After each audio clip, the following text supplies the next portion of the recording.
Cher Joseph, dear friends, it's a great pleasure indeed to see so many friends here in Helsinki.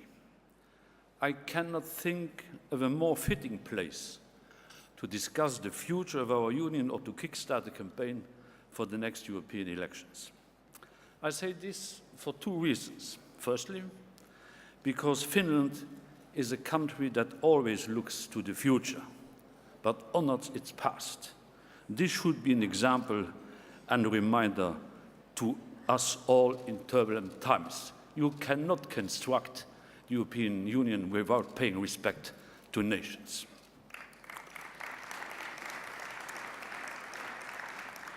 The second reason why I'm saying this, that I'm happy to be here in Helsinki, is that there is one Finnish word which I believe must drive Europe's future. The Finnish word I'm referring to is sisu. For those who are less fluent in Finnish, I have to tell you that sisu is a special kind of resilience, determination and courage in the face of real adversity. As Europe looks to the future, all of us must have true courage of our convictions. We will need to stand up for what we believe in, not only talking about what we do believe in, stand up for the values which are those of our political family. And we need to defend the values at the foundation of our union and of our party. Human dignity, freedom, democracy, justice, solidarity, equality, and the rule of law. The rule of law is not a poem, it's an everyday duty. An everyday duty. There is no democracy without the respect of the rule of law and without press freedom. We have to fight for these values. And so, as we look forward for the elections and beyond, let us always defend and stay true to ourselves, and let us embrace the spirit of sisu as we do so. And I'm convinced that next year in April, sisu will overwhelm the whole of Finland, but at latest in May, Petri will be the next Prime Minister of Finland.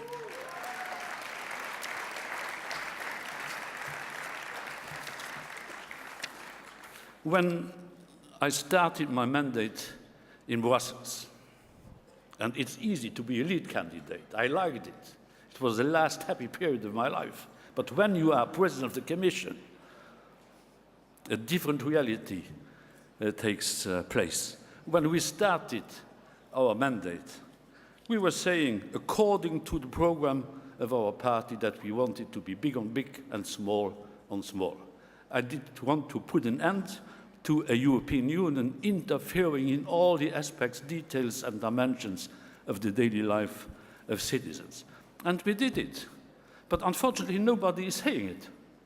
We did it because whereas the former commissions were presenting 120, 130 initiatives per year, we reduced that number to 20, 25, 15. Big on big and small on small. We withdraw 134 initiatives. We repealed 84 pieces of legislation. We put into place a task force on subsidiarity. We were not only promising, we were delivering less Europe where we don't need Europe, more Europe, better Europe where it is needed. Lorsque, mes chers amis, nous avons commencé le mandat de cette commission, le motto de celle-ci était croissance et emploi. Rappelez-vous la réalité de l'année 2014.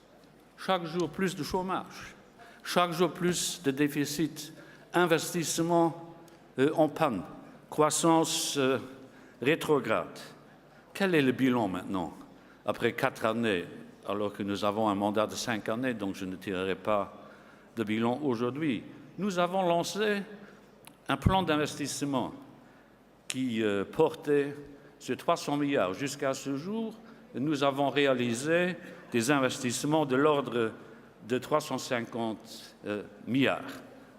À l'époque, même les forces qui se disent progressistes au Parlement européen avaient exigé de la Commission de lancer un plan qui porterait sur 200 milliards. C'est 350 milliards jusqu'à ce jour. Ce plan d'investissement stratégique s'appelait plan Juncker, parce que ceux qui pensèrent que le plan ne pourrait être un succès voulaient préidentifier celui qui en serait coupable. Maintenant, ça fonctionne et c'est devenu le Fonds européen des investissements stratégiques, mais c'est toujours le même plan et qui fonctionne. Nous avons pu observer en Europe un retour de la croissance partout. Nous sommes au 25e mois d'une croissance continue. Nous avons connu des niveaux de croissance supérieurs aux économies comparables japonaises et américaines. Nous avons réduit le chômage. Le chômage était la grande affaire de la campagne électorale en 2014. Nous avons créé en eurozone 12 millions d'emplois et 14 millions sur l'ensemble de l'Union européenne. Jamais, jamais dans l'histoire du continent, il y avait autant d'Européens qui travaillaient. Ils sont 239 millions au travail en Europe, plus parce que taux d'emploi plus élevé qu'aux États-Unis. Je vous dis cela parce que je trouve que nous sommes un peu trop timides lorsqu'il s'agit d'expliquer les succès de l'Europe et que nous parlons trop lorsqu'il s'agit d'expliquer ces omissions. Nous pouvons être fiers de ces bilans. Je vous dis ceci, si un président de la Commission avait été socialiste, avec ce bilan, les rues de Bruxelles seraient remplies de socialistes enthousiasmés. Mais nous, on ne dit pas que nous avons réussi l'essentiel, le travail et la croissance. Et en plus, nous avons réduit le niveau des déficits, qui était de 6,3% lorsque nous avons commencé, qui est de 0,7% maintenant. On nous accusait d'avoir trop flexibilisé le pacte de stabilité, mais le résultat est là pour prouver que sur ce point, nous avions raison. Tout comme je voudrais que nous prenions au sérieux nos engagements pour ce qui est de l'Europe sociale. Nous avons adopté en novembre de l'année passée le socle européen des droits sociaux. Là encore, cela ne doit pas rester un poème, mais il faut traduire dans les faits, comme le fait la commissaire Marianne Thyssen, toutes ces bonnes intentions qui doivent devenir loi, comme nous l'avons fait notamment sur le détachement des travailleurs, où il y avait des perfections apportées aux mécanismes qui étaient en place. Et puis, je ne me fais pas l'idée, largement répandue dans nos opinions publiques et dans nos opinions publiques publiées, que le social, c'est les socialistes. Non, la démocratie chrétienne a toujours su faire en sorte que les progrès sociaux puissent avoir lieu. Nous sommes le parti social de l'Europe et pas les autres. Wir müssen uns im Grundsatz darauf verständigen, dass wir ein dringendes Bedürfnis in Europa haben, unsere Handelsbeziehungen mit dem Rest der Welt auszubauen. Das tun wir. Das ist ein sehr oft unpopuläres Unterfangen, aber ich sage Ihnen noch einmal, jede Milliarde Euro, die wir in andere Teile der Welt exportieren, heißt automatische Schaffung von 14.000 Arbeitsplätzen. Wir haben jetzt Verträge mit Japan und mit Kanada und mit vielen anderen abgeschlossen. Und mit unseren amerikanischen Freunden befinden wir uns im edlen Wettbewerb der Ideen. Ich habe den amerikanischen Präsidenten Ende Juli besucht. Es war eine sehr sportliche Sitzung, die wir in Washington hatten. Aber die Tatsache, dass der Kommissionspräsident, wenn es um Handelsfragen geht, im Namen der Europäischen Union reden kann und nicht Sammelsurium aus allen möglichen nationalen Befindlichkeiten, hat sehr geholfen, den Amerikanern zu erklären, dass es uns gibt und dass es uns weiterhin geben wird. Wir sind eine Handelsmacht. Et cela, évidemment, doit avoir pour conséquence d'incorporer le continent africain dans notre réseau d'accords commerciaux. L'Afrique, on l'a dit, qui progresse, qui se développe, qui est un continent noble, jeune, a besoin de nous, tout comme nous avons besoin de l'Afrique. J'entends dire qu'il faut faire plus pour l'Afrique, oui. Mais nous avons lancé un plan d'investissement pour l'Afrique qui porte sur 44 milliards, plus un fonds fiduciaire qui porte sur 4 milliards.